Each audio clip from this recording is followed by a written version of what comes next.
Welcome to the Aegis Comics of Alaska podcast, where we tell Alaskans what to put in their box at Alaska's comic book shop. I always wished I could do something better than comics, but there didn't seem to be anything.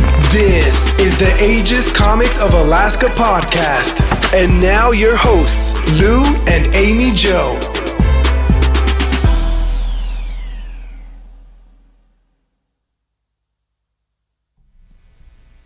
Hey guys, it is Lou and Amy Jo, and we're back. What up? Part 2 of how to start a comic book shop in 2022. Yeah, part 2, gotta break it up into sections because it's a lot. Like you don't realize going into this how much there is, and I think that's why we want to share this with everyone, is because there is a lot more than you think. And we think that this is probably going to be the more critical part. Obviously, just the why was critical for part 1. The fact that you're going to need some significant capital if you want to do it right. Yep. Because you do want to be able to buy collections. Right. And also be able to absorb the debt that can be caused from loading up your shop. Yeah. And loading up with inventory for the first time. And then we talked about location. Yeah. And location was critical. Having your partner, spouse on board is absolutely critical. Because hell, that's how we came to the decision on how to find our current location, was because of listening to you. So, Well, I mean, I am right. So there's that. here we go. So let's talk about inventory in general. And your suppliers. So you have your location. You got to have your location dialed in.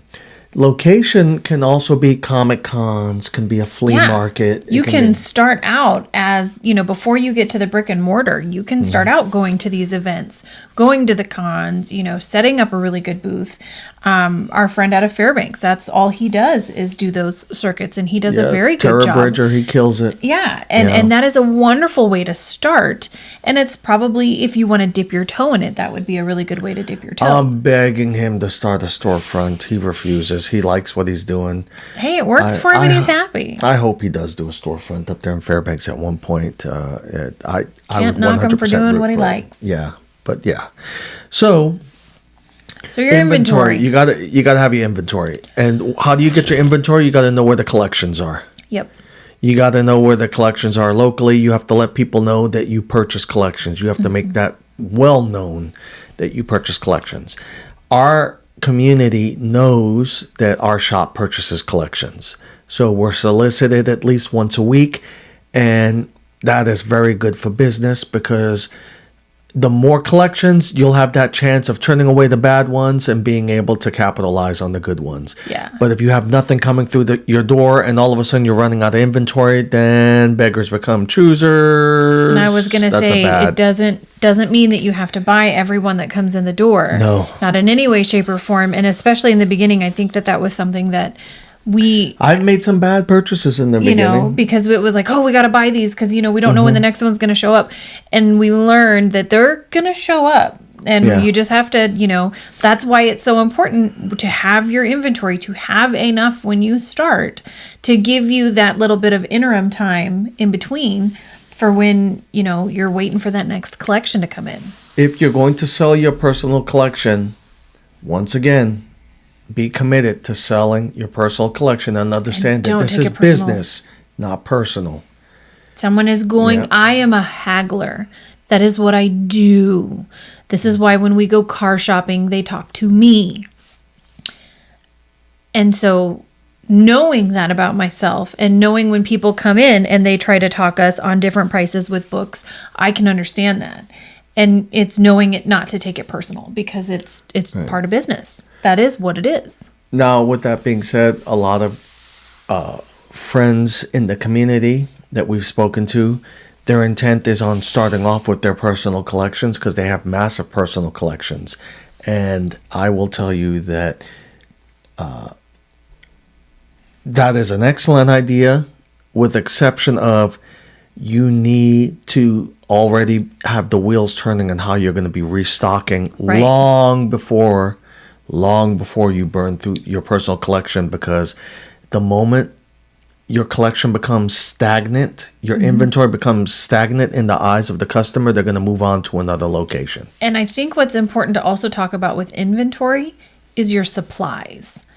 You need to make sure you have bags and boards. You need to make sure that you have long boxes and short boxes. You need to make sure that you have printers, that you have your point of sale system set up.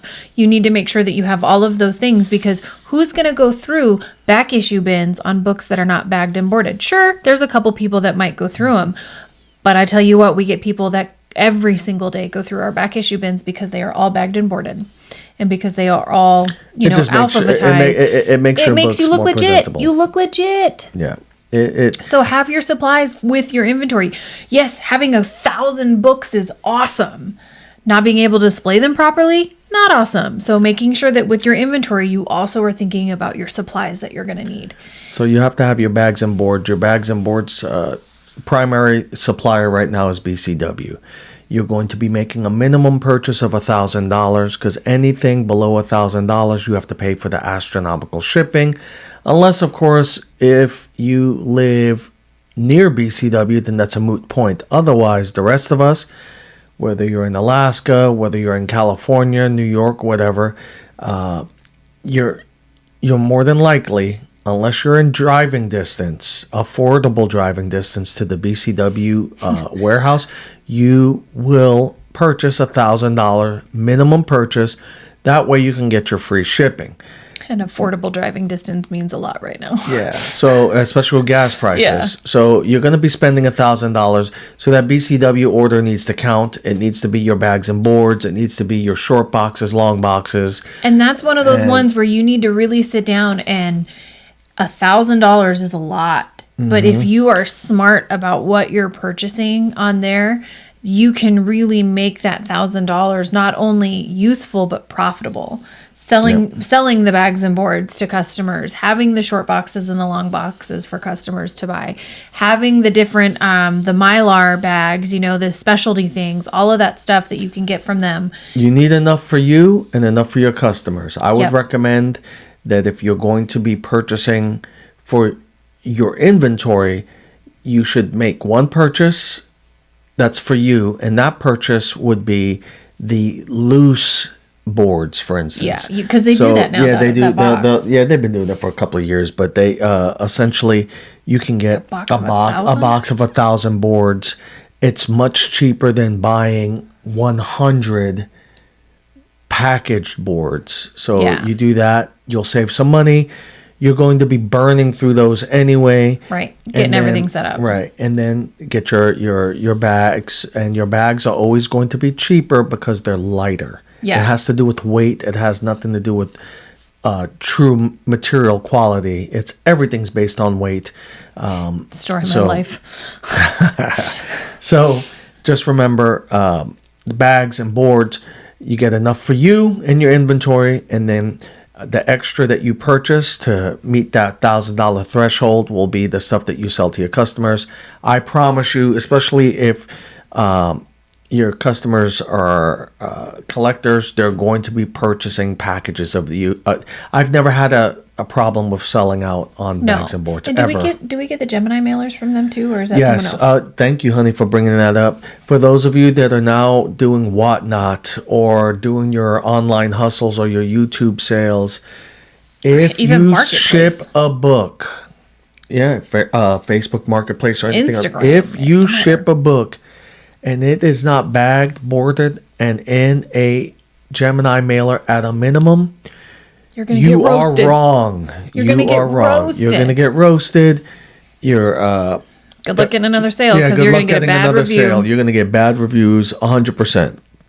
And it's just bad practice. It has to be bagged and boarded, and it has to be Gemini. It is the industry standard. You have to do that. And once you get used to using the Gemini mailers and you get used to the process, painter's tape is going to be your best friend, along with shipping tape, all of those things. Again, that goes back to supplies. That stuff is going to be very, very important to have, and you'll become very comfortable with it because your book's going to get there safe, protected, not bent, not all tore up, unless someone within the Postal Service had a really bad day and decided to play like rugby with your package. But Which has happened. Has happened. But you can do the best you can to mitigate that. And that is the bag and the board, the Gemini mailer, at a minimum. Man, I keep pinching my nose. I swear I'm not snorting coke or anything. I don't know if something bit me on my nose or what. But were we not God. supposed to do drugs before the show? No, we're not supposed to. We own a comic book shop. We cannot afford those types of drugs. We're good. I need to tell you something. Yeah. I had a cookie. Yeah, I promise you can't It was afford sugar. it. Sugar is a drug. Yeah, you couldn't afford it either, I promise. No. So, If my boss is watching, it truly was sugar. I'm not talking about any real drugs. You can, random UA me if you need to. Jesus Christ. Just FYI. You know it's going to get reported by somebody.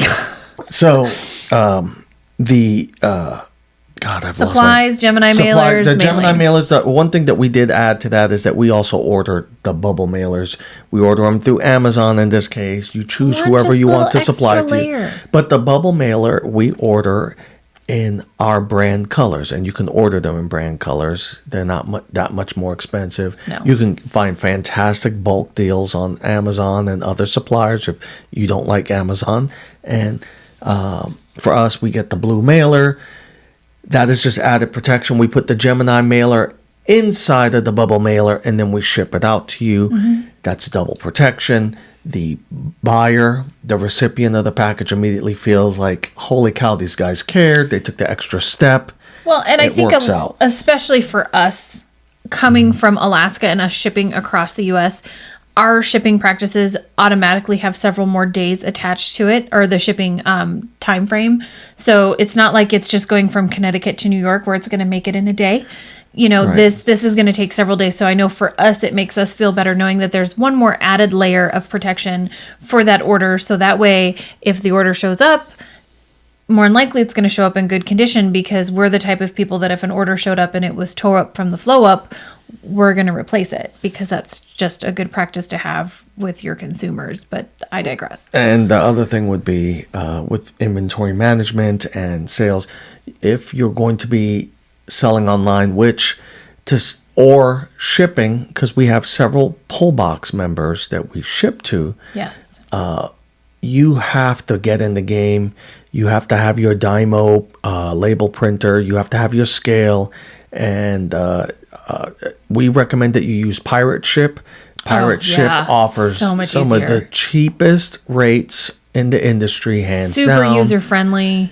They essentially get a bulk discount from the U.S. Postal Service, and they pass on that discount to you as the They as kind of the lump user. all of their people together so they're able to get those This bulk massive, discounts. Yeah. massive bulk So rate discounts. totally worth it. So And a ag- Pirate Ship. And again, to the online, if you're going to be doing online sales, if you're going to be shipping, I don't care if you need to set a reminder on your phone every day. I don't know what you need to do, but you need to check to make sure if any internet orders were placed, because sometimes it's very easy to miss those and then they just sit there. You just set your alerts. You check Yeah. it religiously. And Making a habit. Just make a habit. Every day when you wake up, this is what we're checking. Da, da, da, da, da. Now, if you're listening to this right now or watching this, and you're already tuning out the online orders, you're going to set yourself up to fail. And let me explain. COVID taught us one thing. If anything, it taught us that you must make your business pandemic proof. You have to be prepared at any moment for the government to shut down your storefront, and then you're going to need to have a backup plan. You're going to need to be able to get your product out to people. And the only way that you were able to do that during COVID is by shipping. You did have Curbside pickup. but curbside didn't start for a while. Now, up in Alaska, where we're a lot more freedom loving up here, even with the anti-government sentiment up here, and we don't let people tell us what to do, curbside took a little bit to... And it really didn't I catch think on much. It didn't catch on. The only thing you did curbside food was food. Food. So curbside pickup... But that's my love language, It's a so. thing, and it Yeah. did work. It did. The people that but did curbside for us, yeah. Shipping was a major thing for us. And we still kind of do curbside for one customer in particular, just because they're... they're immune compromised. yeah, they're immune Right. compromised. But there's a thing that you should also Being remember. versatile. Versatility is big. Inventory management, which is what we're talking about here, that's why a point of sale system, a robust system like, for instance, Square, I would strongly recommend, because Square, they give you a website. The company Square, they own their own bank, and on top of that, they own Weebly. They purchased Weebly, which is essentially like owning Square.com or one of these other web platforms, right? So Weebly, it integrates seamlessly with your point of sale system. So if I want to list books on the website, it is maybe 1 or 2 mouse clicks, and it's on the website with photo, ready to go. And having a system as advanced as Square, because with our previous point of sale system, we would run into this a lot, where books would be sold out. It would show in our inventory that it was sold out, but it would still show available online, and it would allow people to purchase these sold out books online. So then we would have to go refund that purchase, tell the people we're really sorry that there was a glitch in the system or whatever the case may be. And we had to do that.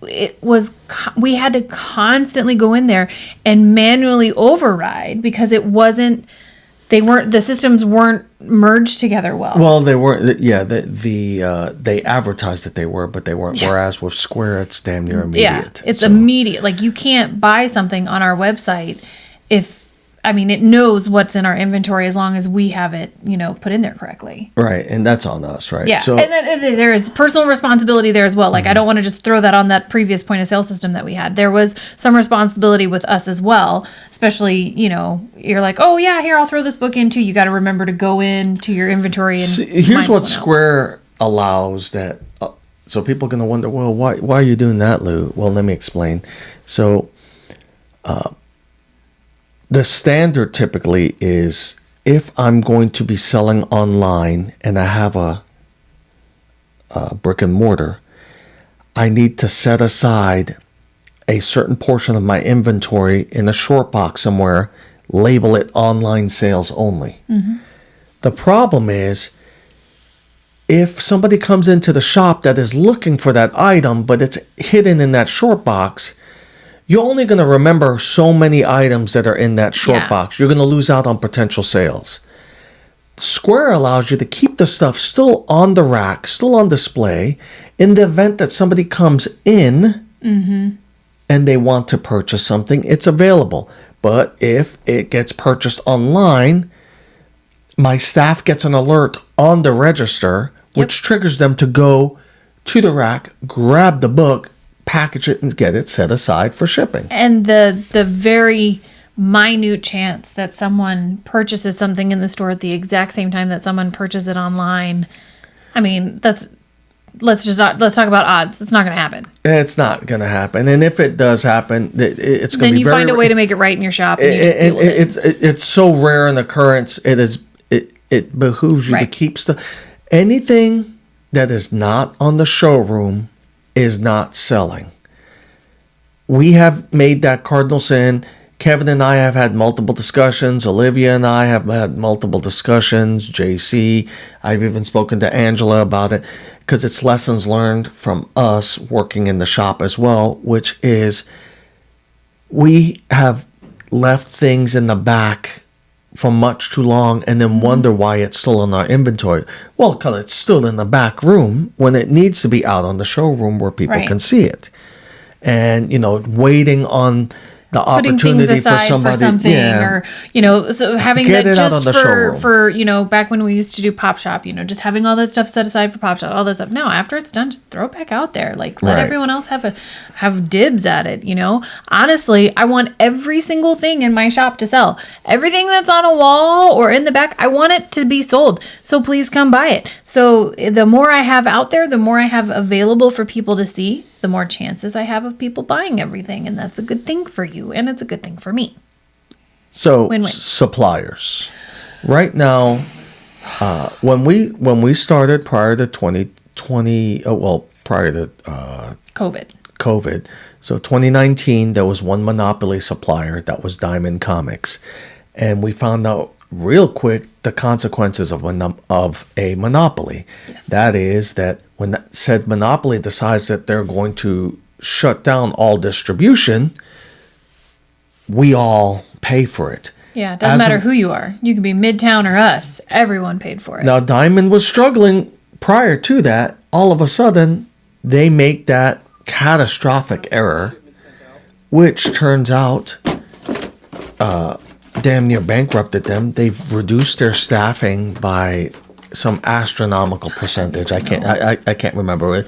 I know that we had a personal rep at one point, and that rep was completely gone, and they just started mass terminations. And so out of that storm and out of the need for more supplies, you had, for instance, Lunar Distribution. Yes. How did that happen? I'll tell you how that happens. Because we had Christina Merkler on the show. Yeah. Who is the founder. Her and her husband founded Lunar. They own DCBS, which is a discount comic book services, I believe. Or sales. Discount comic book sales, I believe. It's DCBS. So what ends up happening is Diamond, they announced that they're not distributing books. They then announced to all the publishers, hey, by the way, we took this hit by making the decision not to distribute and shutting down all distribution channels. So in order to recover, we're going to start pre-selling your books again, but we're not paying you anything for the first couple of months. Yeah. As soon as we hit the 1 year mark, we will start paying you, let's call it 25%, and then we'll increase that percentage as sales resume. And as the industry ridiculous catches up. And I remember speaking to my rep at the time, Rebecca, I think it was, and I actually liked her, but she was nice.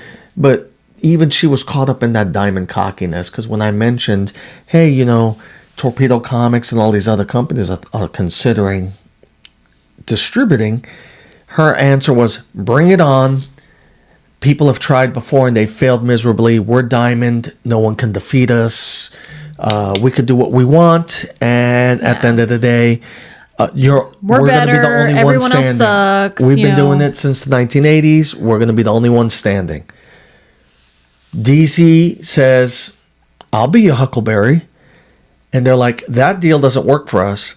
It was the perfect storm. Normally, DC on its own would not have had the intestinal fortitude to step up to their primary distributor. Right. But it wasn't them speaking on their own. It wasn't a bunch of comic book people, Jim Lee and stuff, that are loyal to the original to the owners of Geppy. Yeah, Jim Lee has a relationship with Geppy, the founder and president of Diamond.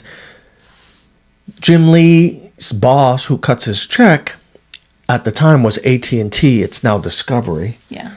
This is a massive corporation. The majority of those corporate members, those board members, have never read a comic book a day in their life. They are just looking at the numbers. That's it. They looked at the numbers and said, yeah, that's definitely not working for us. And I'm sure Jim Lee stepped in, being a loyal friend, and said, yeah, but he's been... And they cut him off and they said, listen, we cut you a check.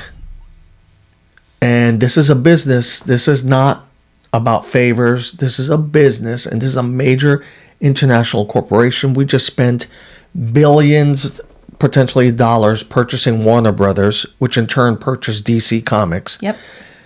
We're not going to lose that kind of money. So this is what you're going to do. You're going to push aside your friend and your loyalties to Diamond Comics that has been ruining the industry anyway with their monopoly and horrible shipping and the way the damaged books and everything else. Don't get me started. But so what ends up happening is Lunar turns around. DCBS is contacted by DC Comics that say, hey, you guys seem to be running a very successful distribution of comic books. We'd like you and Midtown Comics, both of you are the largest in the industry. Both of you have a proven track record of shipping books. We want you to handle all of our distribution. And DC, they worked out, it was by geographical. Yep. But Lunar was created from DCBS. Christina knew that they couldn't have this conflict of interest, so they actually created a separate company with a separate warehouse. She said they got it done in like 90 days. If It was unheard of how she did that. Like, whoa. But essentially, they shipped to one region, and Midtown shipped to the other. Midtown, about halfway through it, realized we're not capable of doing this and managing our own business. Lunar, you can take the rest. Yeah. Lunar ends up exclusive DC. They start purchasing, or excuse me, they start bidding for other publishers. They end up with Scout Comics. Now it's Merc Comics and Artist Elite. Fantastic companies. IDW? No. No, that's Penguin. That's Penguin. Sorry. All of a sudden, out of nowhere, Marvel Comics says, what's good for the goose is good for the gander. We love what is happening here. We're not seeing a lot of complaints. Which sidebar? They had a pulse on the industry. Yeah. And they also want to make money. Right. So they turned around and they approached Penguin Random House, which is the largest publishing distributor on the planet to our understanding. As far as I know. They are the largest. They turn around and they are now representing Marvel, IDW. There's another one that escapes me. All of your manga titles, Seven Seas, all the trades. all the trades, all your trades from Marvel, DC, even the independents, I thought. IDW, a lot of the independents, Penguin handles. Now, where the game changer is for Penguin is that Penguin does free shipping. Direct to your shop. Direct to your shop, free shipping. Let me explain something to you. For anyone in this who wants to jump into this industry, shipping will destroy you. Shipping always digs into your profits. Especially if you're in a more rural area. We love Lunar. We love Christina. But I'll tell you right now, if Penguin were to all of a sudden start distributing DC, I'd have to jump ship. I'd have no choice. Instantaneously, I'd have no choice. It's a business decision. Because free shipping, guys. And now I will say this about Penguin and Lunar. Both of them will act on your feedback for shipping issues. Yes. I.e. packaging, books coming in damaged, that sort of stuff. You send them a picture, whatever, they got you. And they turn around, they'll send you an apology, and they'll even show you how they're improving. They will immediately take your feedback and start improving their packaging. And Lunar from the get-go was better than Diamond from the beginning. Yeah, they used this thing called bubble wrap. Yeah, it was this weird thing called bubble wrap, and they actually set aside the ratio variance and stuff. But so Lunar ships using FedEx 2-day. For us, I suspect they use ground FedEx ground and the low 48, which is cheaper there. FedEx 2-day to Alaska is much cheaper. We don't understand why. Don't know why. It just is. We suspect it's because there's a major FedEx hub that distributes to the Pacific. And goes over to Asia. So it just happens to be on the route. Right. It happens to be on the route. Those aircraft were coming up here anyway. So we suspect that's what's happening. With that being said, Diamond uses UPS. Diamond has had a contract. UPS ground. 3-day ground only. And UPS, God bless them, are notorious for tossing boxes, beating boxes. Those drivers are treated like crap a lot of times by their... Yeah, they're almost always more expensive. They're treated... Their work environment is bad enough where the drivers are already pissed off.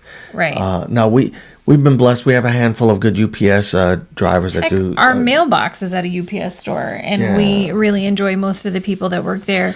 And I think the big thing to mention there is Diamond. We paid for shipping twice with Diamond compared to Penguin that ships directly to us. Lunar ships directly to us. Lunar ships directly to us. But on top of that, the fact that Penguin and Penguin and Lunar both had a different way of doing it. Diamond, no matter what we said, no matter what we begged, bartered, and pleaded with, trying to get them to help us with shipping and doing it, they did not give a shit. So the thing with Diamond is that Diamond will advertise that certain titles are returnable. That is a lie. They are not. 9 out of 10 times they will not accept a return. What they'll do is they'll give you credit. And not even the full. And that's after they've collected payment from you, okay? Mm-hmm. So Diamond, if you're not paying attention, will bankrupt you. Yes. They almost bankrupted us multiple times. A couple of times. And the reason for that is their online pull list system with the previews pull box. Was a great idea. Great idea, was executed poorly. Yes. If somebody cancels a pull order, Diamond system 99% of the time will not delete the order and will still send the book to us and will still charge us. On top of that, if it's a book that somebody orders, like some obscure book that's not at their main warehouse, they won't send it to you with the main shipment. They will ship it to you in a Gemini mailer. Yes. And for charge you like shipping. $14 shipping, and it'll be one book, and it'll be just a book that you can only charge $3.99 for. That you can only charge $3.99 and you've just paid $16 between the buying of the book and the shipping. Explain to me how in the hell I'm supposed to make a profit with that. You won't. You'll lose money. This is exactly, and they did that to us multiple times. No matter how many times we would tell them, just put this all in the same order, they would not do it. No matter how many times orders got canceled, they were like, oh no, we would prove to them that orders were canceled. Oh no, it was our fault. They wouldn't accept returns. And then on top of that, the amount of wrong orders was astronomical.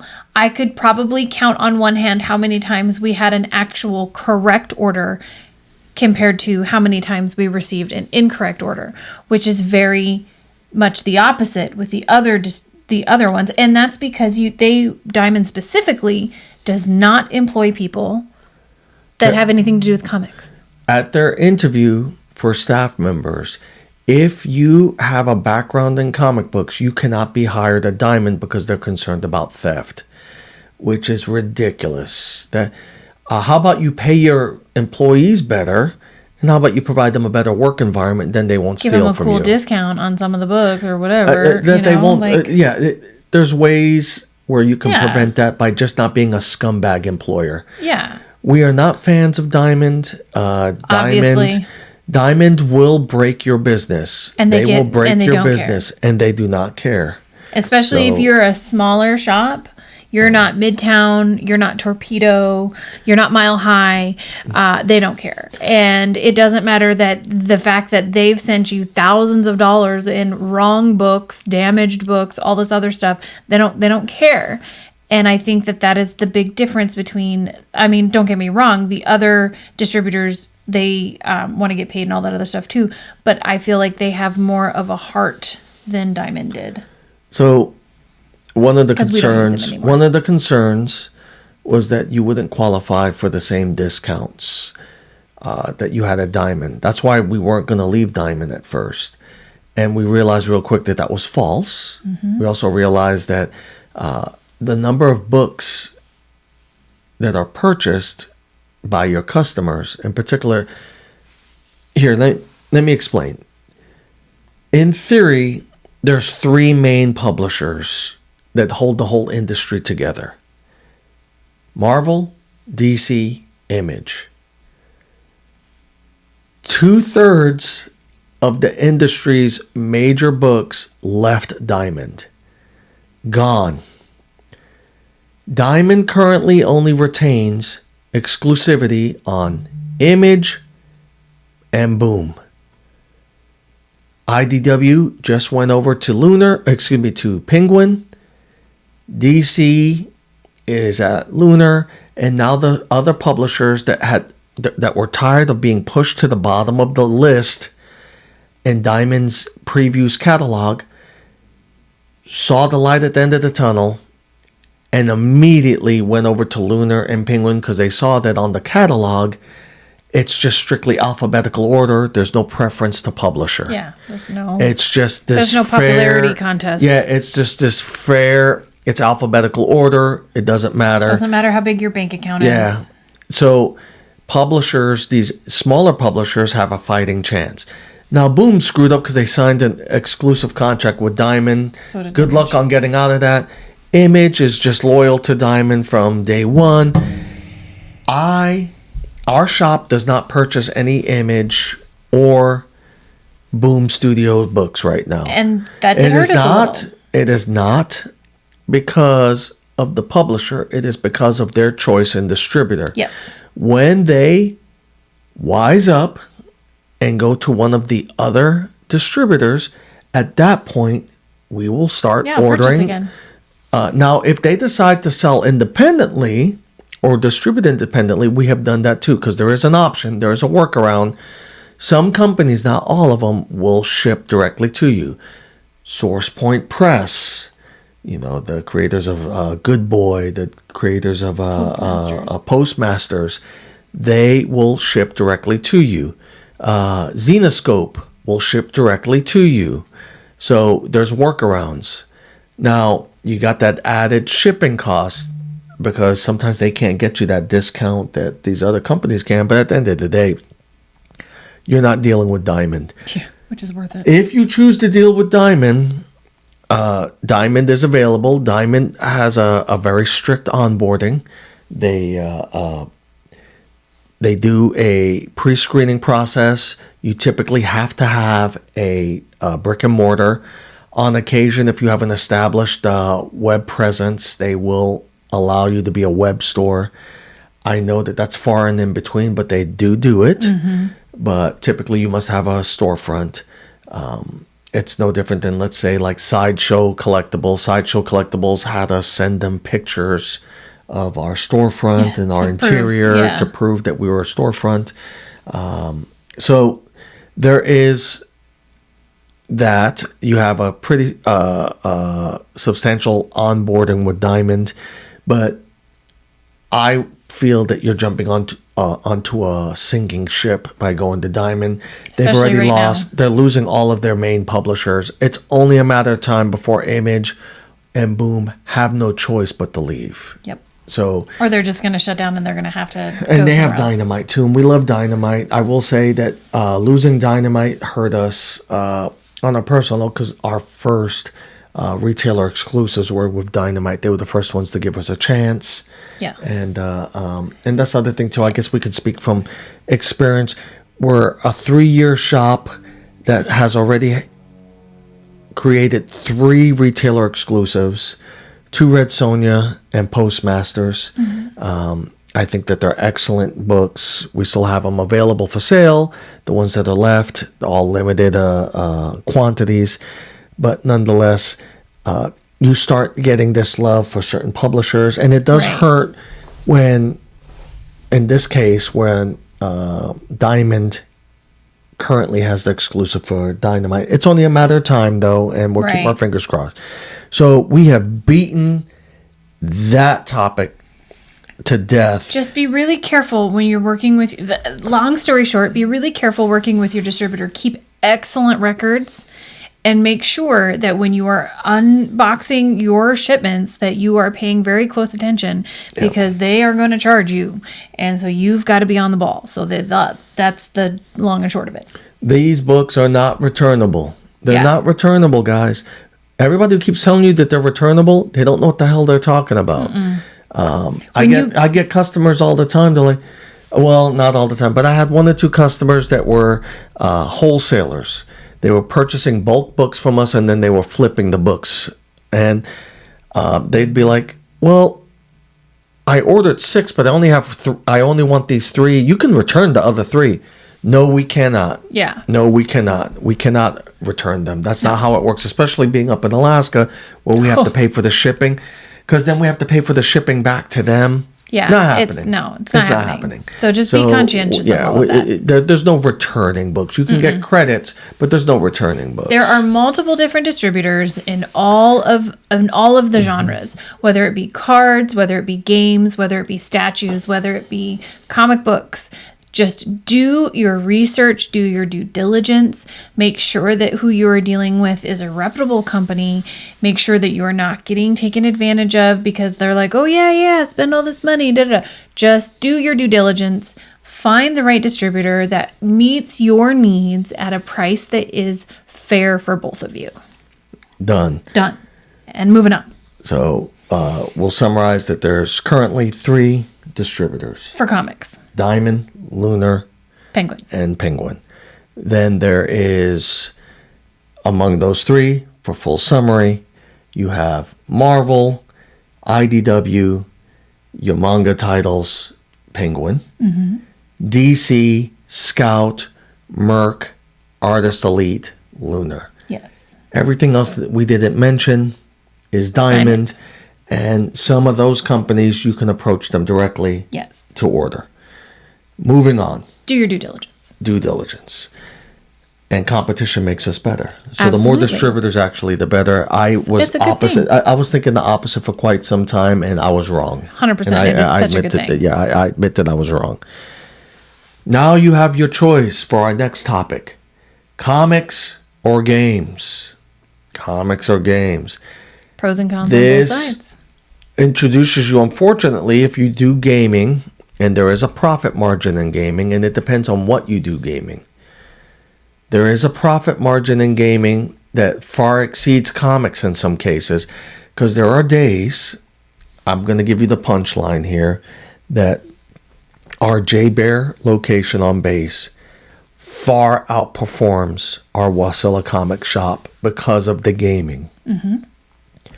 But the supplier game for gaming is different.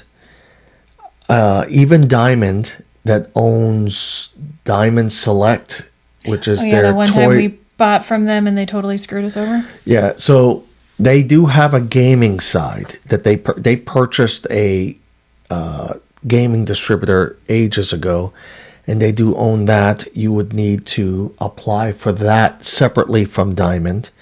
That's one source. You also have GTS is another source. And Pokemon International has multiple distributors, large and small, throughout the nation. Yeah, so you have to hunt. You can find those.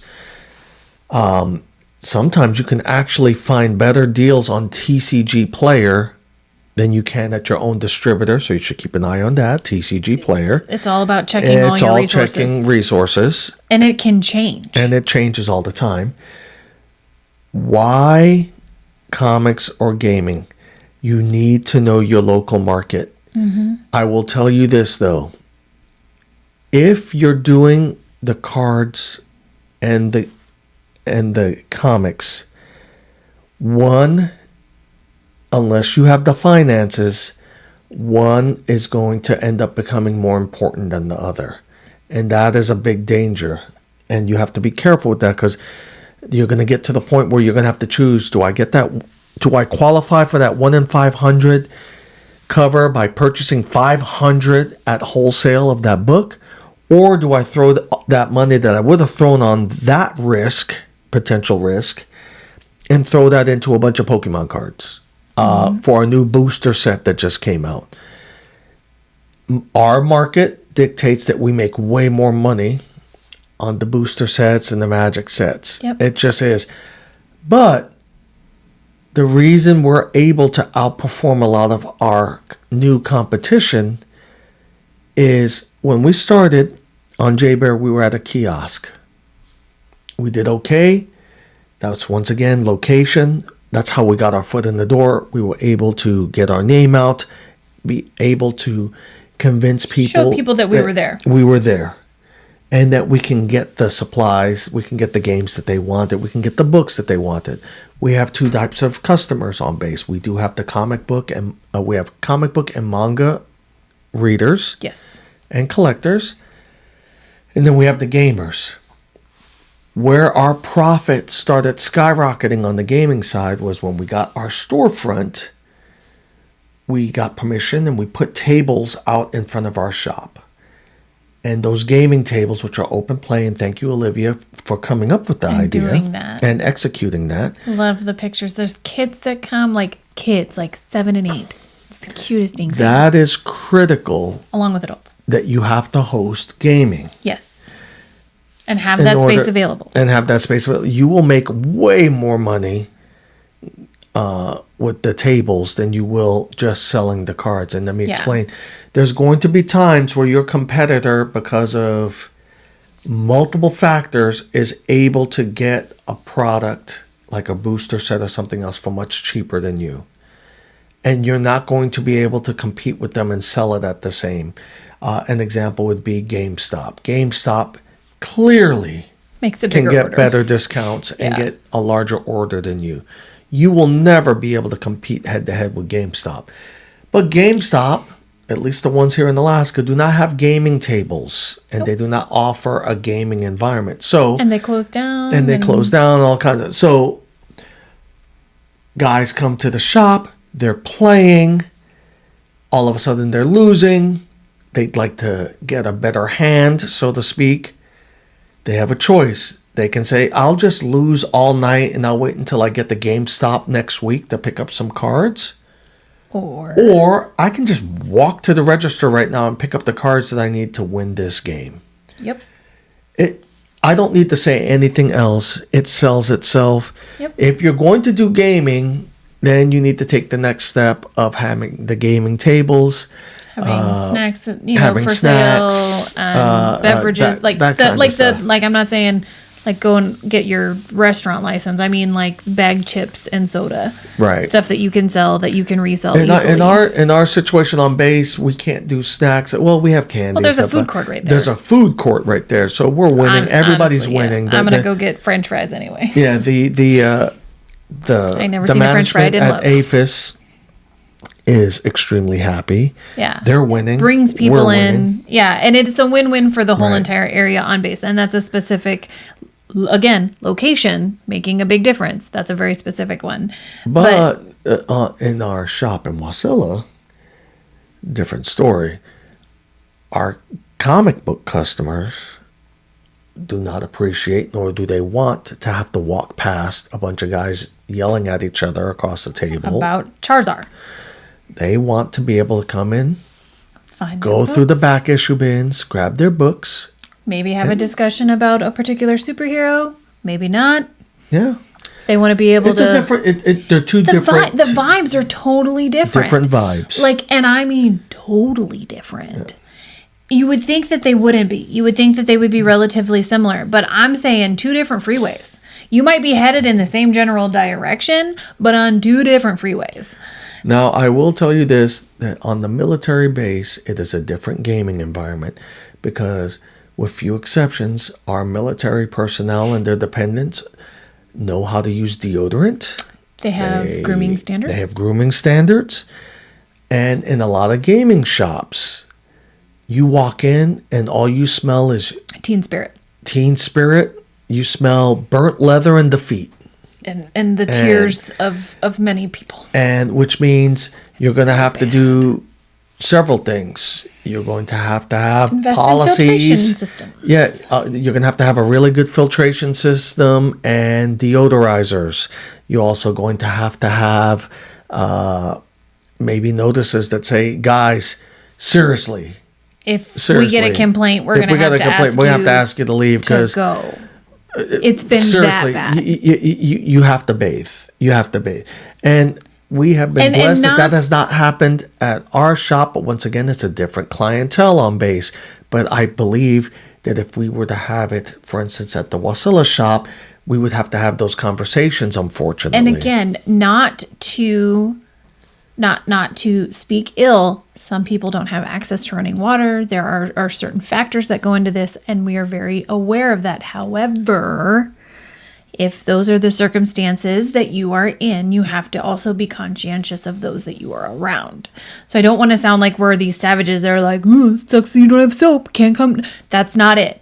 that you just have to be conscientious of those that are around you. And as a shop owner, I have to not only be conscientious of what you're going through, but for everyone else that's sitting down at that table, which is why these are things you have to think about and talk about. We've had 1 or 2 customers come in that like can seriously stink out the entire shop, where we like for the next hour we're deodorizing the shop off of one of 2 customers. It could be the middle of winter and we got the door open. Yeah. And that's something. But we do that because those people are coming back anyway because they love the hobby, and they come in and we don't judge them. Right. And maybe we should man up and say, hey man, here's some Axe spray this all over you real quick. But at the end of the day, but at the end of the day, I know what you mean. Yeah, but you know what I mean? Like, you don't want to be mean either. Yeah. You don't want to hurt. That delicate you don't want to break them because, and you don't want to 9 out of 10 times when those people come in, there's other customers in the shop, and the only way to address it would be to humiliate them, and that's not something that I'm never going to tolerate in my shop. None of my staff would ever do it because they feel the same way as us. You take someone aside and be like, hey, man. But you can't do it when there's customers. No. So I suspect that at one point or another, we'll be able to have this one person come in and be like, hey, man, if you need me to buy you deodorant, I'll pay for it. But you got to deodorize. I can get you a punch card at the shower place, the laundromat shower place or something, But that is a consequence of gaming. Like we've seen, I watched a video on, it was a Facebook ad, and then there was a YouTube story where they were following this guy who opened up a gaming shop it was in Northern California, and my man legit has showers available at the place, and he has signs that say, man, you have got to clean Especially yourself. Especially with the heat in California, could you imagine? Whoa. Yeah, and they had strict rules, but I get it because for my parents that are listening to this, if you've ever gone into a GameStop, if you've ever gone into your teenager's room. So imagine GameStop in the summer, AC's barely working in the shop, and it's a major release day. You're going to walk in. The hardcore gamers and the hardcore collectors are going to stay in line. Mom and dad, who have the same amount of money, if not more, available to them and are prepared to spend that money, they're leaving. Yep. They're just going to take their chances at Target or Walmart because they don't have to be in that confined space absorbing teen spirit. Yep. So those are the risks with gaming. And again, these are not things that you would probably think about, as you're thinking about opening one of these. So then when we talk about, the difference between, and it's not to say that everyone, it doesn't matter what genre we're talking about, whether it be comics or cards or rodeo, you're going to run into that in any demographic. That's a good point. Actually. You're really going to run into it in any demographic, but it's something that you need to be conscientious of, especially in a closed space environment and things like that. These are things that you have to be prepared for the one person coming up to you complain and be like, man, I want to stay here, but this dude, you got to figure out how to do that. And if you are not comfortable with confrontation, if you're not comfortable with having those conversations with people, things like that, then that is not an area that you need to go down, because those are things you're going to have to do. The other thing is you're going to have to make some sacrifices on inventory versus space, display space. Your shop must be, irregardless of its size, whether you have 800 square feet or 8,000 square feet, it must be designed in a manner where everyone of every demographic and every physical challenge can enter the shop and have a pleasant and safe experience in your shop. You have to have aisles that are wide enough where a female client or a mom with a kid or anyone who is conscientious about their personal space can bend over, look at your back issue bins, and not worry about someone rubbing up against them as they're going by your tight ass aisles to And we get to we other ran into products. that multiple times when we've gone to shops in multiple states all over. And there was one shop in particular that we went to, and I'm obviously not going to say any of the names or anything.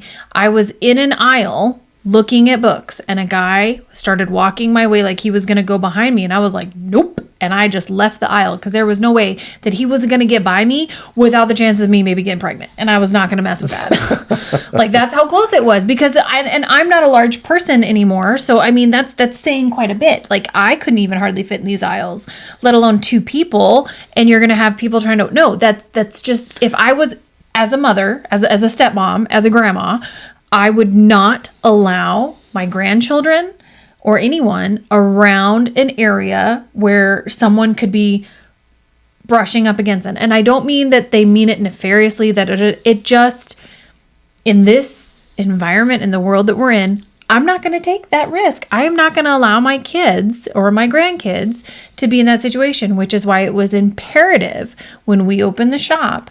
I had to kind of put my foot down a couple of times, and I said, I don't care that you want another rack of books up here. I'm not compromising the space. It has to be well lit. You have to have plenty of room to walk around. You have to make sure that your customers, all of them, feel safe, because your comic collectors are going to show up anyway. It don't matter. You could literally line the floor with cat litter, and people are going to show up that are very serious into it. But I want the mom to come in. I want the aunt whose kid who just went to their favorite aunt and said, "Take me shopping." You know, Well, those see, things. you have to remember that when your shop is not keeping everyone in mind. Once again, if we would have built the shop and I would have thrown toilet paper all over the floor and left empty pizza boxes all over Garbage or whatever. the shop, had a cat walking around pissing on everything, the hardcore collector still would have come to the shop and they still would have made purchases, because that's what they do. But that is only a small percentage of your customers. You need to remember that you need to have a shop that is healthy, is a business that's going to attract new customers, new generations of customers that are going to want to jump into the hobby for the first time, and are going to want to introduce their family members into the hobby for the first time. That new movie that came out that just brought a bunch of people in, that new TV show. You have to have a shop that caters, To that is all of welcome, that is welcoming. How about Yeah, that? It's just that welcoming. welcomes everybody. And I think that was the point I was trying to make, and I may not because have. I think catering Catering is not the right word, is but not the right word. welcomes. It has to be welcoming, where everybody wants to come into that shop because it's a clean, well-lit shop. Which, by the way, for those of you that are like, my God, I'm going to get slaughtered on AC and all this other stuff, one of the ways that we were able to mitigate that is by having your fluorescent lamps replaced with LED fluorescents, or the LED lights. Yep. The LED produce little to no heat Minimal. whatsoever. I don't know that they Minimal. produce any heat. I think it's so minimal that it's not even, you can hardly register. Yeah, it. they don't produce any heat. So They last longer. They're brighter. They do a better job. And that you save money on your electric bill. It's a win 100%. Granted, you have to put up more money initially to buy them, but You'll it is a save your money. purchase that is so worth it. You'll save your money. Very, very rarely will I say this is something that you should go spend the more money on, but this is something you definitely should. If you have drop lighting at your shop, or if you have the fluorescent bulb lighting at your shop right now, if you just touch the transformer portion of that light, you will immediately feel the heat coming off of that. In some cases, you won't be able to touch it. You'll burn yourself. Right. That is heat that is eliminated with the LED light fixtures, because that whole transformer portion that's inside the fluorescent lighting is completely removed when they do them. Because you don't have to replace all the lighting. You just replace it's a little kit that you're removing the little transformer, and you're replacing the receptacles there for your fluorescent lighting. It's actually a lot simpler than you would think. Obviously, you should have an electrician do it, but fans are a good thing. The bottom line is that good lighting, a ceiling fan, if you can get one into your shop, making sure it's welcome environment, and you got to have something that attracts people coming in. You got to have your key wall. You got to have your display Kids cases. rack, You got to have your back issue bin. kids section is major.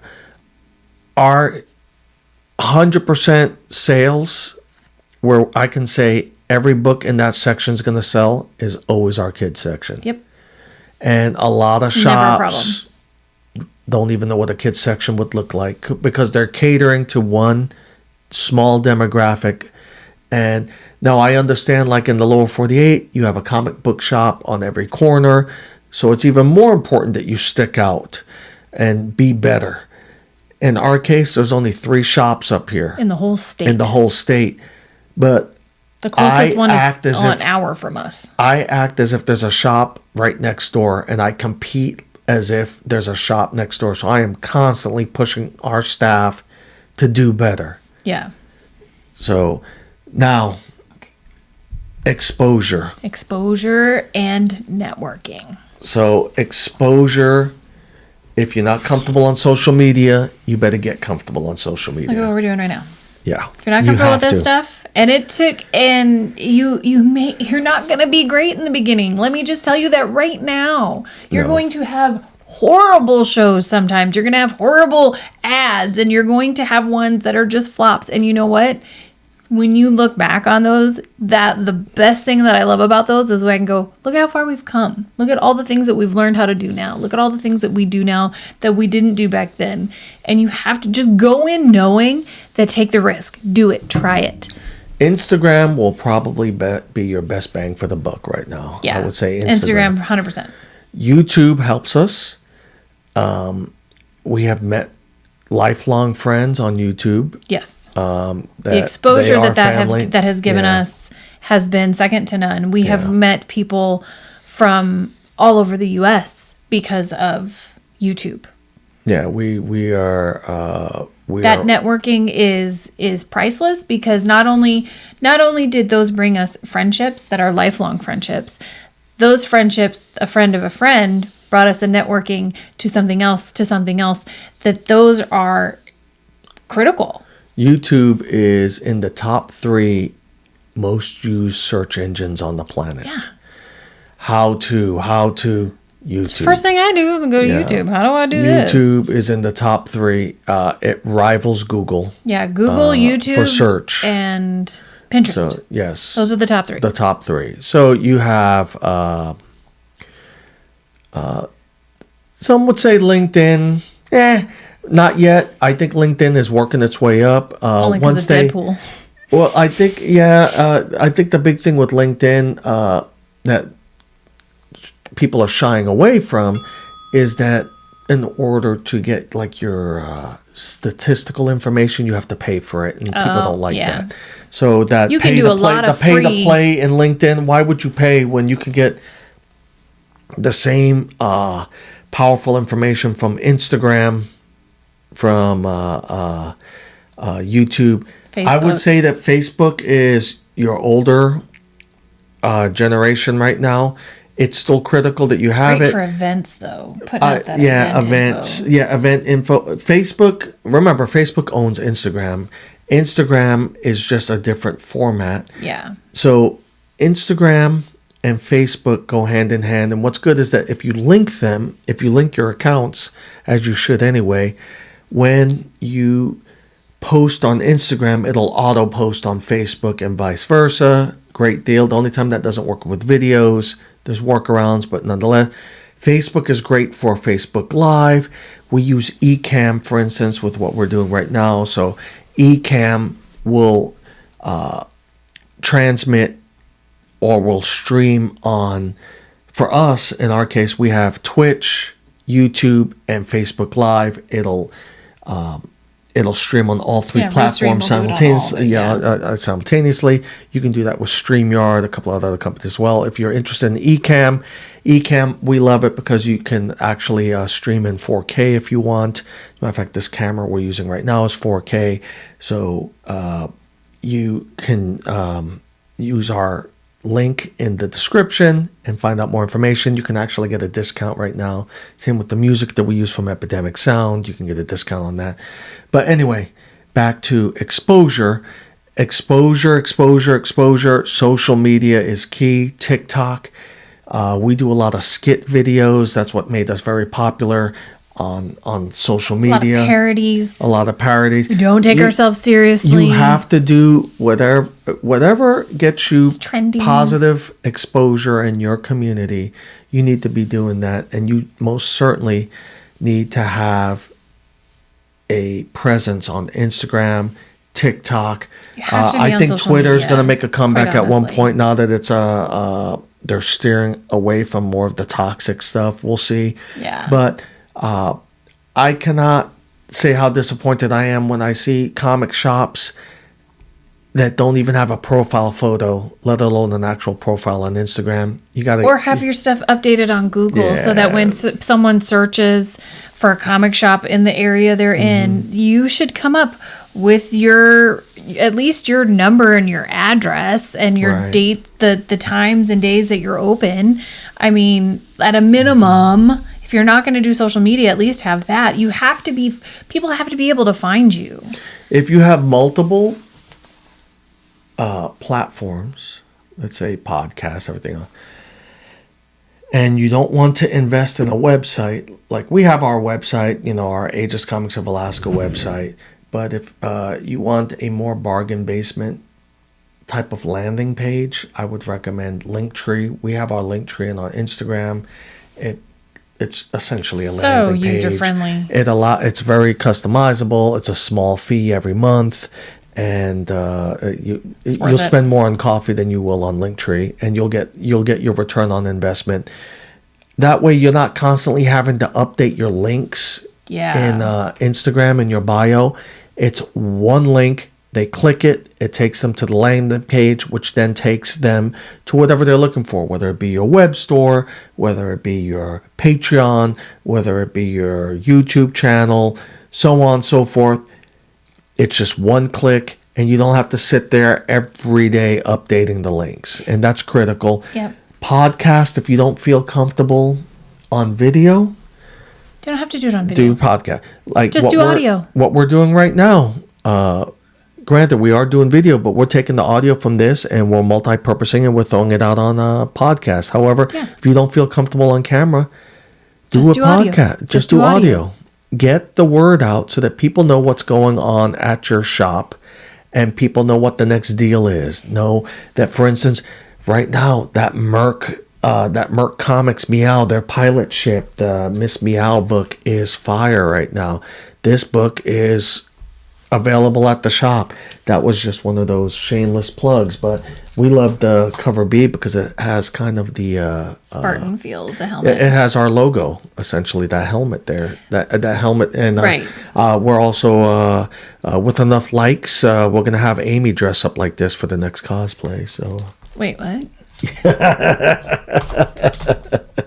Anyway, so exposure's big. So, and then I think there's one other thing to point out, and I think especially coming from not just the networking and just with exposure and your networking and all of this stuff, you need to set goals that you want to hit, but you also need to be realistic. No, you don't have to go live every single day. Yes, you want to be consistent and you want to make sure that you're putting out consistent content, but life also has to happen. You can't, and then I don't know how to explain it better, but make sure you're not putting something out just to put it out, because then it's going to suck. Make sure that the stuff you're putting out has good content to it. And if you need to just take a step back and take a hot breath for a second so that you can revamp your creative mind on how you want to do things, do that, because there's nothing worse than just putting out boring stuff that no one's going to watch anyway. So I know there's something to be said about putting out 15 posts a day and blah, blah, blah, blah, blah, all that guerrilla posting or whatever you called it. But at the same time, it has to be good stuff. Well, I would say I agree with the majority of what you're saying, in particular with YouTube and podcasts. You should have some heart in it. You're going to put some lemons out, and that's okay to take that risk. But you should have your heart in it when you do it. Don't do it where you feel forced. I've put out videos where I felt like I was forced. Man, I have to get this out. I'm going to lose out on the algorithm. And then it turns out to be a lemon. And the audience can feel it. They can feel the wear and tear on it and stuff. So you got to be wary of that.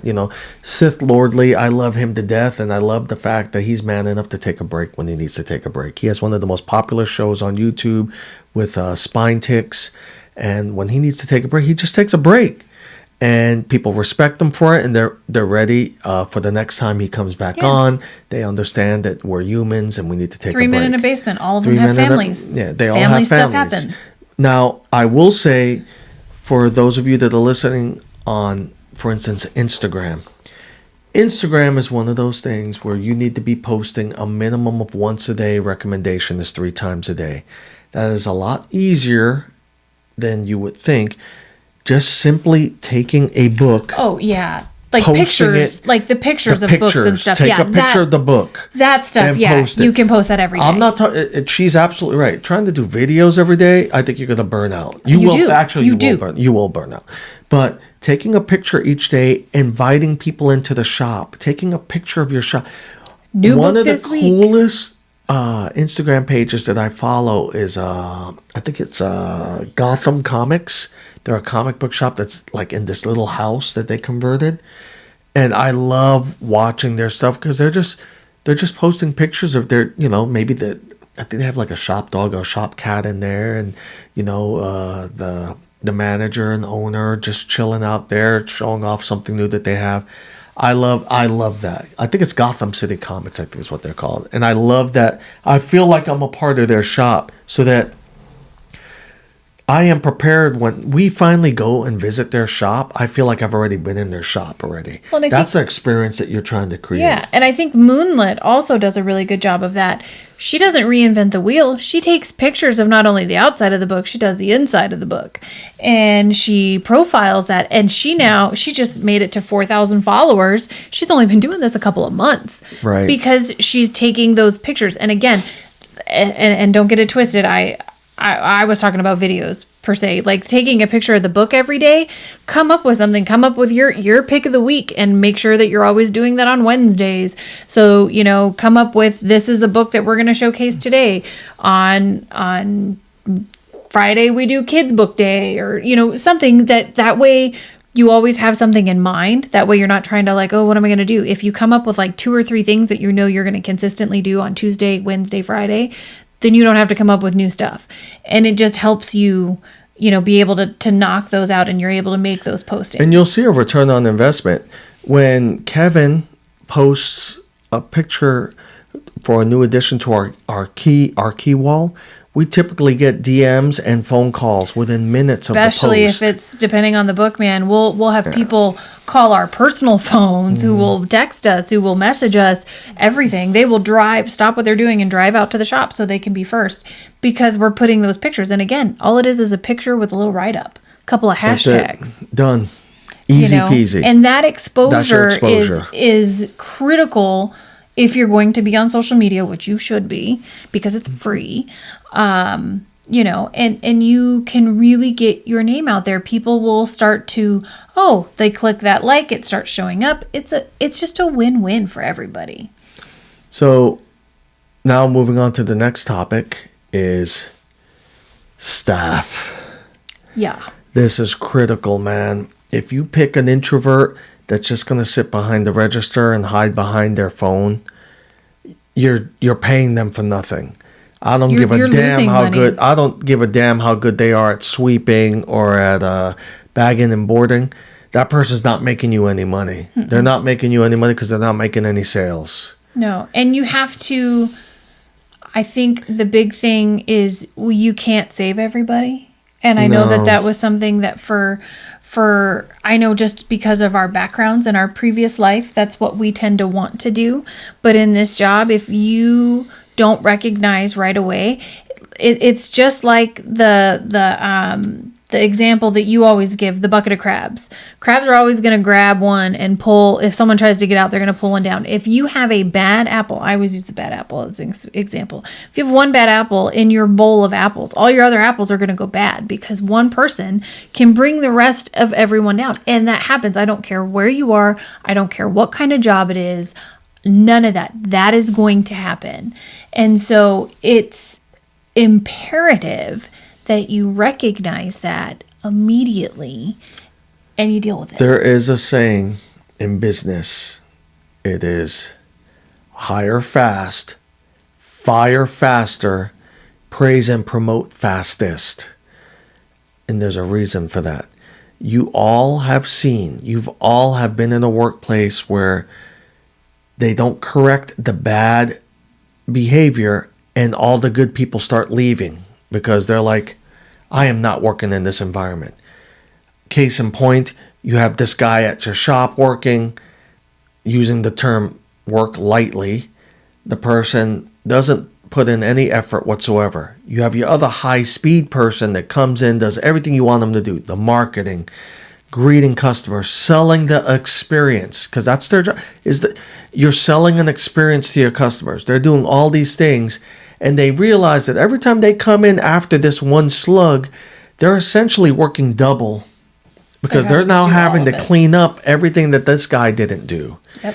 They're having to patch up relationships with customers that this person's already burned or chased away because of their introvert nature and not wanting to engage with customers and answer questions and help customers find items that would otherwise not be sold. And then that person leaves. And now what ends up happening? You go the next 5 years, your business is struggling, and the only person you have is that loyal introvert who caused your situation in the first place. Yep. Or maybe you're that introvert. Maybe we're talking to you and you're that person. You have an obligation to your business. Maybe you need to fire yourself. Maybe you need to just turn over the business to someone else. This business, the comic book niche, is a community niche. It doesn't mean that you give away the farm, but it does mean that you are providing a safe and happy experience to your community. You are answering the question, why should they come to your shop? If you don't know or you don't have an answer to why they should come to your shop versus any other shop, you're already losing, and you're probably going to go out of business really quick. Now, there's other things that can bring a business to its knees, but a bad staff that provides bad experience will 100% capsize your business. Yeah. And you have to, and I think the biggest thing too is praising fastest. The return that you get on that is second to none. When you empower your employees, when you show them the effect that they're having, the difference that they're making, the job that they're doing, and how it is affecting your business, it's insane. It's just absolutely worth it. And if you're not doing it, you need to be. Stop what you're doing and find a way to start doing it. Because I know I try to at least weekly thank our staff just in the group text that we have. Thank you guys so much for everything that you do. Without you guys, we would be lost, yada, yada, yada, because it's true. It's just 100% true. And that's, I think, something that you need to make sure and that empower your staff. Empower them. Give them decision-making abilities. When they prove that the decisions that you give them, that they're making good decisions, continue to do that, and you will see growth, and you will see people take off in ways that you had no idea, and it is so worth it. And there's a lot of ways of compensating your employees. You may not be able to give them a pay raise, but maybe you can provide them with a cell phone since you're calling them all the time, or you're texting them, right, or you're asking them to create content, and they can't really create content with a cell phone duct taped together. So this is a good business expense. It's a person that you can trust with such a thing. Get them a phone. Yeah. Invest in your staff, and they will in turn invest back in you. And always look in the mirror each day and ask yourself, am I the asshole or are they the assholes? 9 out of 10 times, you're the asshole. And you need to reflect and grade yourself before you grade somebody else. And that's some more comic terminology there, but it's true. And our last topic, and I'm going to be brief on this because it's very short and sweet to the point, but it is the best thing ever created, and it is the worst thing at the same time, is the pull list. The pull list, I'm going to start with the negative and end on the positive. The pull list is an agreement of honor between you and the customer, that they promise to pay for what they order, and you promise to get them what they ordered in the best condition that you can find it for them within your control and within your reason, or within reason. The pull list will destroy your shop if not managed aggressively. We have a policy at 30 days. If you don't pick up your pull list, it's gone. If you don't communicate with us, we're sorry, it's out. Because we can't take that hit because we buy those books up front. That is the curse of this niche versus any other. Yeah, it's not consignment. Yeah, it's not. Walmart can do consignment. We can't do consignment. Yeah, that's not how this works. So we have to be able to. We have to have limits, and again, being reasonable. Things happen. Something, you give people. You know the ones that you can give latitude to. There's other ones who will fill up a whole entire short box worth of books. Oh yeah, I'm gonna come get them, and then they just don't. Now you'll have some argue, well, you should hold a credit card on record. In many states, that's illegal. Yep. So you can't do that. Not to mention the liability. We don't do it because if your credit card is stolen, that's on us and my insurance, our insurance at the shop. Why? No. Yeah. We are going to continue, unfortunately, in some cases, to take some hits because things do happen. But the hope is that when you do a pull list, that it is an honor system. It truly is. That you promise to pick up the books that you order, and I promise to get them to you. That you police yourself as to what you can afford compared to what you want. And that's where that previews pull list was extremely dangerous, because guys would let their eyes be bigger than their stomachs, and they would order some astronomical number of books, not thinking, oh my God, I can't afford that. Not to mention, they wouldn't pay attention that certain covers were ratios. And then they would be all like, well, how come you can't give me that 1 in 50? Well, because I don't need 50 copies of this one book. Don't even get me started on ratios. I will say this really quickly. Do not put yourself in a position where you have a bunch of books that you're not going to sell for a ratio unless that customer is willing to pay for that. You'll know, for my ratio customer, for the ratio people that are listening that are going to be opening up a shop, you're going to know certain titles, 100% I can sell 10 of that. Yep. Get the 1 in 10. 100% I can sell 25 copies of that book. Get the 1 in 25. When you start hitting 50 and 100, that's when you need to start doing the gut check. Maybe you split it with the customer where you tell them, all right, I know you want the 1 in 50. I know I can only sell 25. I need you to pay me 20 for the 25 other books, but I'll give them to you at wholesale. Mm-hmm. And now the risk is mitigated.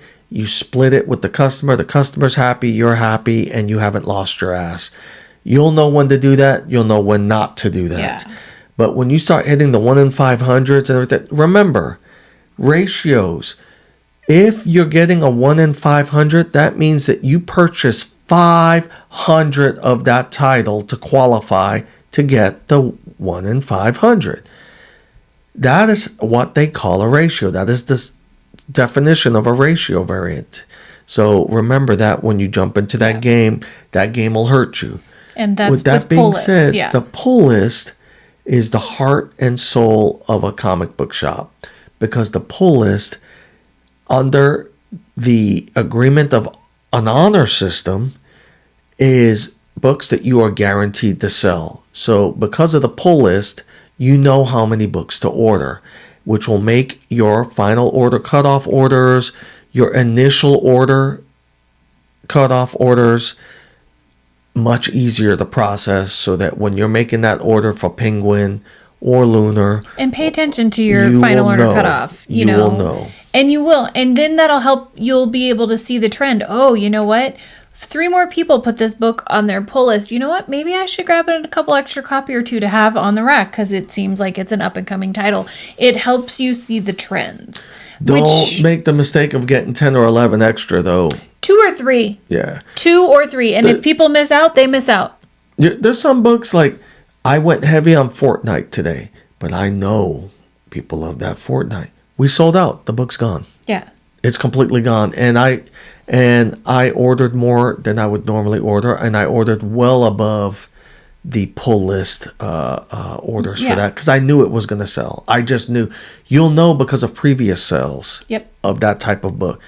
But then there's other books, these obscure books, you have no idea. You better be careful. And there'll be some watch the random, market. There'll be some random release. Someone leaked something, and now all of a sudden this It's a random key. title is don't kill yourself buying 50 of some maybe. Mm-hmm. Get a couple. You know what? Selling a couple is a lot better than having a lot left on your racks that you can't sell. I'll tell you that right now. And I caution you about pricing books based off of speculation that just came out. You're gonna set yourself up for a bad rep. People will forgive you the first time, maybe the second We've done time. it one time. We did it one time, and we never did it again. And that one time, I still don't feel bad about it, because it was such an obscure thing. But we sell our books for cover price. Yeah. Now, a couple of weeks after you already had your chance, of course. That's fair. That book is still running $100. Okay. But the week of release, no. come on now, because you don't even know. You're gonna feel really bad. If you're an antisocial person that just likes getting over on people, then you're not gonna listen to what I'm gonna tell you right now, and it's okay to tune me out. But if you care about people, just know that when you care about people, that doesn't make you a sucker. Eventually, karma will make its way around, and you'll make your money. I promise. But just remember, there's always that chance that book, that Lords of the Long Box, who we love, by the way, Cover Prize, Key Collector, that book that they're speculating on today may tank next week because the publisher or the writer releases something that contradicts what the speculators were reporting. Or the people involved have a scandal, and it tanks the value of the book. And now all of you these things just can happen. sold the book to a guy on the day of release for a well above market value. And now that customer who was loyal to you just took a massive hit. They're going to remember that the next time. Mm-hmm. They may not even come back to you. Have those conversations with your customers too. I would say that your conscience is clear the next week. Yeah. You know, if I had any of those Batman Beyond the White Knights left over the following week, both my customers and my conscience would be clear that you guys had all of the first week when all the hype was out, that it was and the it first was sitting appearance on of the Disney rack Robin. for It was cover sitting on the price, rack for cover price. You had your opportunity to purchase it for 7 days. Which leads me into the final topic as we wrap this show up is, remember guys, with the pull list, the reason that it's so critical that everyone do their part, books in this industry tend to have a shelf value of approximately 7 to 10 days. After that, the book plummets in value. If it's a non-key, it plummets in value. A book that was selling for $4.99 after 10 days, Kevin and I have to start considering lowering the price of the book, dropping it by 10%, then by 20%, then by 50%, and then eventually we lose and we have to sell the book for $1. Yep. That happens all the time in the industry. There's a lot of shops that don't have back issue bins, but they do have dollar bins, and the dollar bins are built from books that came out in the last year That didn't sell. Yeah. So that's going to happen. You need to be prepared for that. And when you make your ordering, when you make these agreements with your customers, it goes both ways. Books tend to have a shelf life and value of approximately 10 days, the new books. Your back issue bins is what will float your shop, if that is something that your community supports. To. I will tell you that I have seen where there are some college towns, for instance, where people don't sell back issues. They only sell New books, like in a mall. Yeah, or trade. Right. So I can tell you that one of our top sellers on base is trades.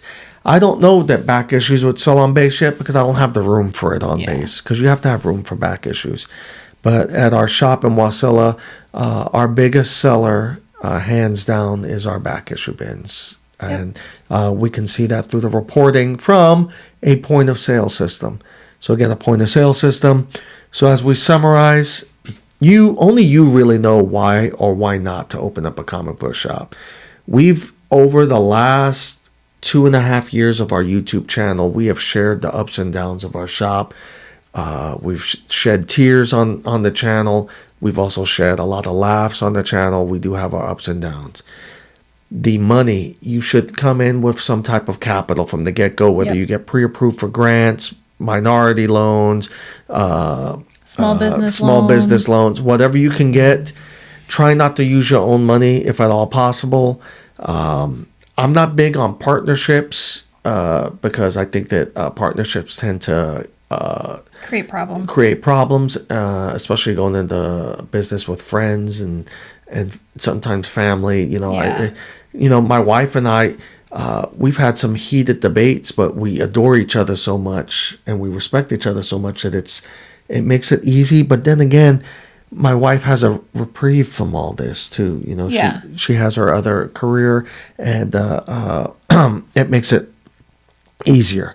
With that being said, we tell you your spouse and partner is critical that they be on board with this. They don't have to know things about comic books. They don't have to know anything. They just have to be supportive of this. Support you and support what you are doing. You don't have to love comics. Just don't hate it. Don't always be a Debbie Downer every time that they talk about it. You have to be willing to be like, okay, talk to me about whatever happened today. Location is get the location. Start off with the location that you can afford. Yes. People will find you as long as you're putting your information out there. Yeah. But make sure you're findable. Don't be in some random non-GPS locating place. Yeah. They have to be able to find you. Yes. Your location, you can always upgrade. Just remember that you're going to lose some customers when you relocate. If you move drastically. No, honey. We moved from upstairs to downstairs and lost a couple of customers that they're programmed. They went to the upstairs location, which was on the opposite side of the building. They had neither the energy nor the focus to go downstairs, walk across all the storefronts and find our new location. I have been there. You go into your favorite shop, you see a sign, you're on limited time, and you don't have the energy or the time on your watch to go and actually hunt and find out the new location. It may take up to, our friends attorneys have told us that it could take up to 3 years to get all your old clientele back once you move. So keep that in mind. If you can afford the premium location, get it. However, get the location that you can afford, otherwise the people will come. Would you agree? Yeah. Finally, your inventory, from your back issues to your personal collection, that is something that you can control. You need to always be available to purchase collections. I would not purchase individual books, hardly ever, if ever. You should only be purchasing large collections. And your suppliers, by the grace of God, a positive came out of a negative. COVID brought us multiple distributors. There is now competition. Yes. There is hope that Diamond could improve one day. That ship has sailed for us. We will never deal with them again. I'll pray for them. We'll pray for them, but we will never deal with them again. But also say, bless your heart, and y'all know what that means. So we are Lunar, Penguin, and anybody else but Diamond. However, you may choose Diamond because Diamond, if you go to Diamond, let me not crap on them completely. If you go to Diamond right now, they still have the option of selling all of the books. I think they can get DC from Lunar. I forget how they do that. Maybe they can't. I don't know. I could be wrong on that actually. But I know that they can still sell Marvel. So if you want to do a one-stop shop, you could do that. I suggest that you spread out among multiple distributors so that you can get the best bargain that works best for your business. You'll know your community. Exposure, we beat to death. Staff is critical. Pull list is only as good as the way you manage it and the way you communicate with your customers. We communicate with our customers regularly on social media and in person about the condition of pull list, which has worked to our benefit because when we post that new stack of books that have been getting of an abandoned pull box, we will suddenly get a stream of people coming in. They're not mean people. It just wasn't on They forgot. And then they come in. It's a great reminder, which is why your social media presence has to be pretty critical. It's critical. You should be putting as much effort on social media as you do in your actual shop. So, guys, thank you so much. We know that you have your choice in videos, but yet you chose to sit here for over an hour and watch this. This is the conclusion. This is part 2, the conclusion of part 2 of how to start a comic book shop in 2022. Or what we learned. And what we learned, our lessons learned. We will have more content out. And just letting you guys know that we are going to be returning. We've said it multiple times, but we now have the time to do so. We're going to be returning to our comedic roots with the shop and with our content. And stand by for the laughs. And we're sticking with the theme of Attack of the Comic Shop. So parody get stuff. ready. Yeah, it'll be good stuff. Thank you guys, and we appreciate you. Love you, mean it. You just listened to the Aegis Comics of Alaska's podcast. Don't forget, new episodes drop every week. For more info about Alaska's comic book shop, visit www.aegiscomicsalaska.com.